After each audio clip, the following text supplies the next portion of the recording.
La Côte d'Ivoire a perçu un second paiement carbone de 9 milliards de francs CFA octroyé par la Banque mondiale dans le cadre du projet autour du parc national de Taï.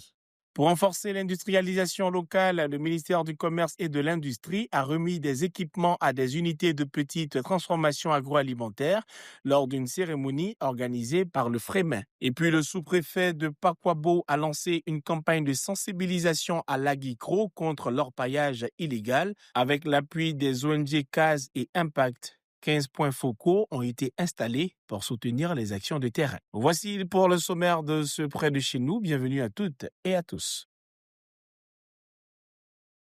La lutte contre le changement climatique rapporte ses premiers dividendes. La Côte d'Ivoire vient de percevoir un second paiement carbone d'un montant de 15 millions de dollars, soit environ 9 milliards de francs CFA. Ce financement est versé par la Banque mondiale dans le cadre du projet de paiement pour réduction des émissions autour du parc national de Taï. L'annonce officielle a été faite lors d'une conférence de presse tenue mardi 17 juin à Abidjan. Grâce à l'aboutissement de ce contrat, la Côte d'Ivoire devient le premier pays africain et le deuxième au monde, après le Vietnam, à exécuter un accord fonds carbone de partenariat de la Banque mondiale. Avec cette nouvelle enveloppe, la Côte d'Ivoire cumule désormais 30 milliards de francs CFA pour ses performances dans la réduction des émissions de carbone. Un signal fort en faveur de la préservation des forêts et de la gestion durable des ressources naturelles. Vous devez vous rappeler qu'en faisant des programmes comme ça, un pays comme la Côte d'Ivoire, qui avait perdu presque 80% de ses forêts et qui a décidé qu'il fallait refaire ses forêts, à travers ça, elle pourra y arriver. Pour toucher plus de communautés, une deuxième vague d'appels à manifestation d'intérêt est prévue en juillet 2025. Moderniser la petite transformation agroalimentaire pour en faire un pilier de l'industrialisation inclusive, c'est le pari du gouvernement ivoirien. À travers le ministère du Commerce et de l'Industrie, une initiative pilote vient d'être lancée pour soutenir les petites unités de transformation. Les équipements que vous recevez aujourd'hui, composés notamment d'extracteurs de jus, de pasteurisateurs, de broyeurs, de torréfacteurs, de déshydrateurs, vous permettront d'améliorer vos capacités de production, la qualité de vos produits et de conquérir de nouveaux marchés et de créer aussi des emplois additionnels.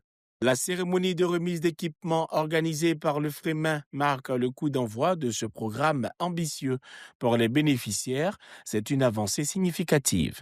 Grâce à cela, nous allons pouvoir produire à l'échelle et pouvoir également créer de l'emploi, pouvoir permettre à ces femmes-là de pouvoir également profiter de leur métier parce que c'est pas un métier qui est facile. Développer ces produits-là de manière artisanale, c'est pas évident. Au-delà de cette remise, le projet entend sensibiliser partenaires techniques, financiers et institutions publiques sur les enjeux stratégiques de ce segment. Les acteurs du secteur des transports ont exprimé leur gratitude au chef de l'État pour les efforts consentis en matière d'infrastructures routières, réhabilitation, bitumage, amélioration des voies de circulation, autant de chantiers salués lors d'une cérémonie d'hommage organisée par la coordination des délégués du district autonome d'Abidjan. Le goudron, c'est ce qui nous sert de vivre. Le goudron nous sert à travailler. Alors, nous disons, le goudron que tu as fait pour nous là, nous sommes reconnaissants envers toi. La direction régionale des transports Lagune, présente à cette cérémonie, a souligné l'impact positif de ces travaux sur la mobilité urbaine et l'activité des transporteurs. Les routes ont été améliorées. Il y a eu également la Semaine nationale de la sécurité routière qui a été instaurée. Et chaque mois, du 3 au 10, les agents du ministère des Transports sont sur terrain pour sensibiliser les usagers de la route sur le respect du code de la route. Cette initiative vise à encourager la poursuite des investissements dans le secteur des transports, véritable moteur de développement urbain. Face à la montée de l'orpaillage clandestin, le sous-préfet de Pakwabo a initié une tournée de sensibilisation à l'agri-cro, localité située à 17 km du chef-lieu. L'opération, menée en partenariat avec l'ONG CAS et Impact, vise à informer les populations sur les dangers de cette activité illicite pour la santé, l'environnement et la cohésion sociale. Le constat que nous avons fait, c'est que la quasi-totalité des villages étaient engagés dans l'activité d'orpaillage illégal.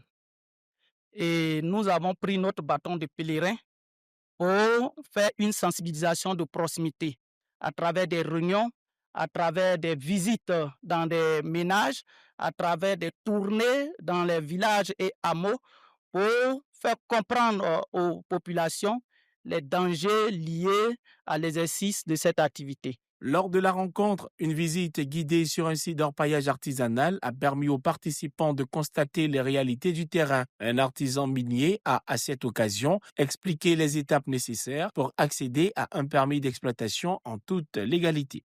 C'est toute une procédure. D'abord, à commencer par les protocoles d'accord avec la communauté qui est supervisée par le sous-préfet.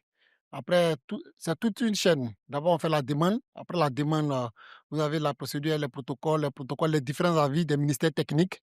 Et après, maintenant, le dossier repart à Abidjan. Une fois que le ministère, avec toutes les procédures, tous les protocoles sont respectés, le ministère des Mines vous octroie l'autorisation d'exploitation. Du côté des autorités traditionnelles, l'inquiétude est palpable. Les chefs coutumiers ont plaidé pour des solutions alternatives en réclamant des projets durables pour les jeunes des différents villages. Comment dirais-je, le paillage illégal se passe, ce que nous devons en bénéficier doit se passer à Tongapanokoro. Je crois que celui-là, je ne suis pas d'accord. Ce côté ne m'a pas plu. Voilà, c'est que voilà, concernant l'école. L'école doit se construire à l'agriculture où les travaux se passent. Cette mission s'est conclue par l'installation de 15 points focaux communautaires chargés de relayer la lutte contre l'orpaillage illégal dans leurs localités respectives. C'est la fin de ce Près de chez nous. Merci de l'avoir suivi. Restez sur cette info. Les programmes reviennent.